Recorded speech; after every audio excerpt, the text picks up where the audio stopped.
Hello friends, my name's Friday and today we're diving into another section of the Dark Urge Wicca. Baldur's Gate 3 has a ton of secrets, but today we're digging into some truly cursed ones hidden within the Dark Urge dialogue. If you'd rather read through it yourself, I'll have the Wicca linked below, and if you missed my last video on this topic, you can find that linked as well, or pop it up in the corner of the video right about now. This time we're covering some of the hidden dialogue you can trigger as the Dark Urge by doing very specific things. Some of these are easy to miss, but once you see them, you'll never forget them. Oh, and if you're here for something specific, I've got chapters set up so you can jump right ahead to the good stuff. Alright, I think that just about covers everything, so let's get started, shall we? Let's start with something mild. Just kidding, we're jumping straight into cannibalism. The first hidden dialogue we're looking at is triggered if you eat the Noblestalk mushroom. You can fight it in Act 2 and also in Act 3, as long as you retrieved it for the lady searching for her husband. You know, the one that's standing in the middle of the field of the blowy up mushrooms, Bingle Bond, I think they're called. Stop! Stop!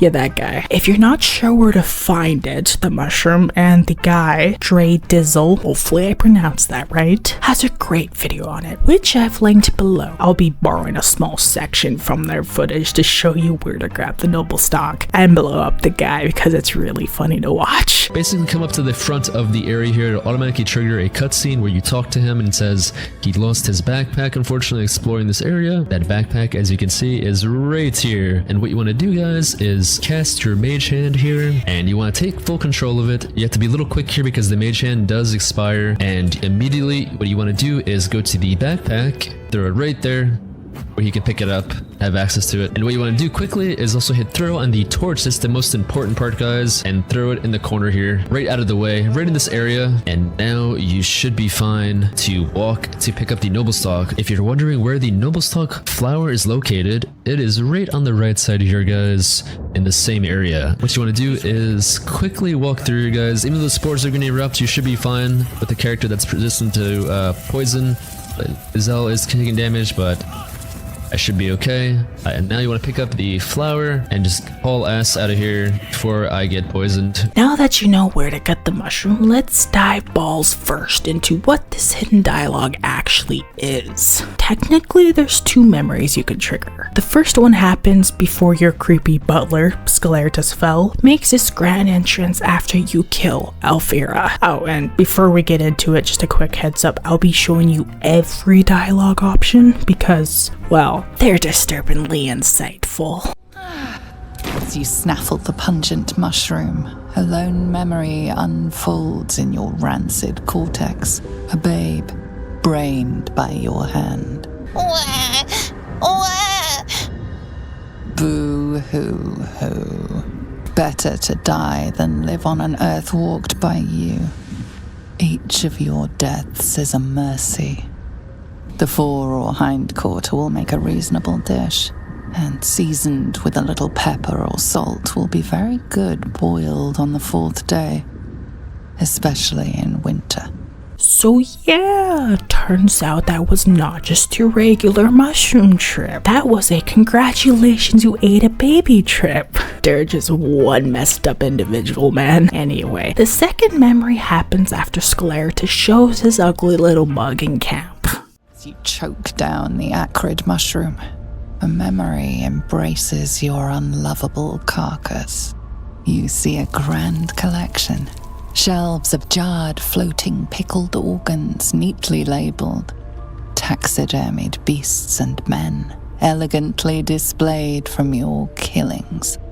A study no doubt arranged neatly by your gentleman's gentle goblin. As you and your butler perform a vivisection, 𝔴𝔦𝔨𝔦𝔥's claws slips, calipers cutting the aorta of the living, screaming victim. With a hiccup, you discover him to be drunk yet again from imbibing the tonsil stone pickling water. His tears mingle in with the golden fountain. This is not your first time unraveling a long intestine left-handed, but each time you swear up a storm, hoping it will be your last. As the memory begins to clear away, one thing is certain. The butler lies not about his past service.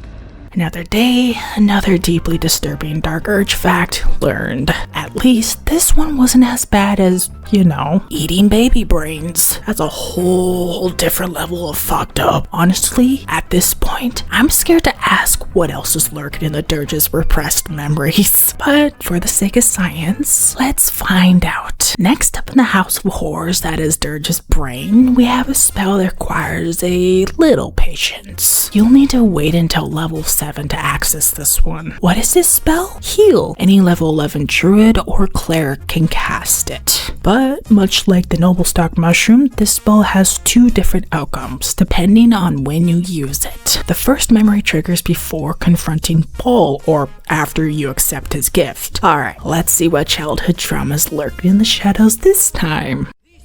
Start, the spell knits your mind together. Just about long enough for you to recall a single image. A little urge, not even an adolescent, stands with a tiny dagger atop a bloody heap. 2-bedroom cottage, relative squalor, poor part of the city. Indiscriminate whole family kill.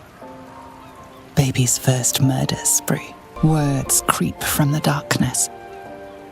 Young master, precious fledgling, follow ever your heart. In time, your true family will find you.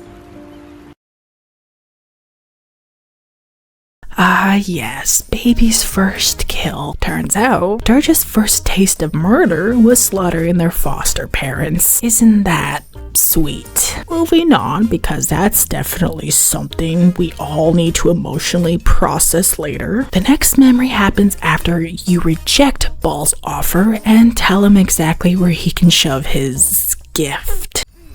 The start, a moment floods back. The gaping knife hole in your brain seems to have briefly knitted together. Children darting their way through the city streets of the gate, chasing one another. While you hunt like a lion, your tag touch is gentle. Play. Friends. Fun. A time before Baal. Foster parents who cared for a lost Baal spawn. Dreams of your own future before the awakening of the urge. How many loved ones died? Mayhaps that child was already a murderer. Freedom, friends, life. A time after Baal. This one actually hurts. This is just my perspective, but I think this moment proves that Dirge was always capable of good. I mean, before Daddy Dearest came along, they were just a kid. No blood, no urge, just a child, laughing and playing in the streets of Baldur's Gate. Till one day, the monster came. Sure, you can give in to the urge, become the nightmare they want you to be, but if you deny it, you're just a person trying to do good after so much bad. Alright, let's push past the emotional devastation and move on, because this train ain't stopping. Alright, I've got some bad news, and trust me, it is annoying as hell.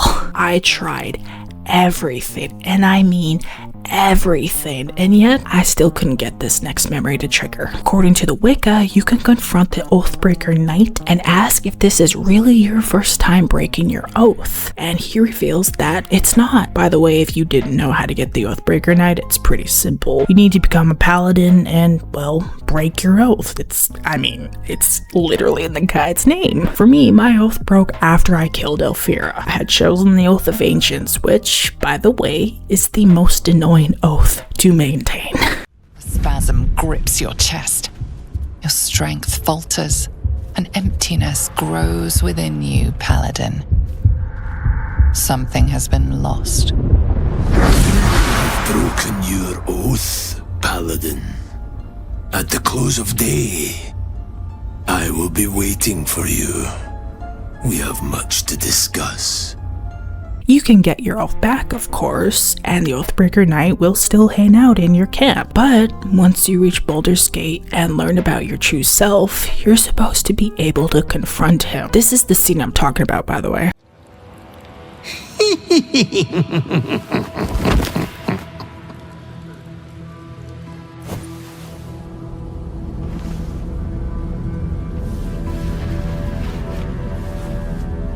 Triumph after triumph. You have excelled in base villainy. For she who fights with monsters should look to it that she herself becomes a monster. When you gaze long into the abyss also gazes into you. You have reached the time of majority, and you shall come into your birthright. But another seeks to disinherit you. Do not let her be your death. Your father loves you. You have already made us so proud. Slaughter your line. Become the last of your line. Lord Baal shall have but one chosen.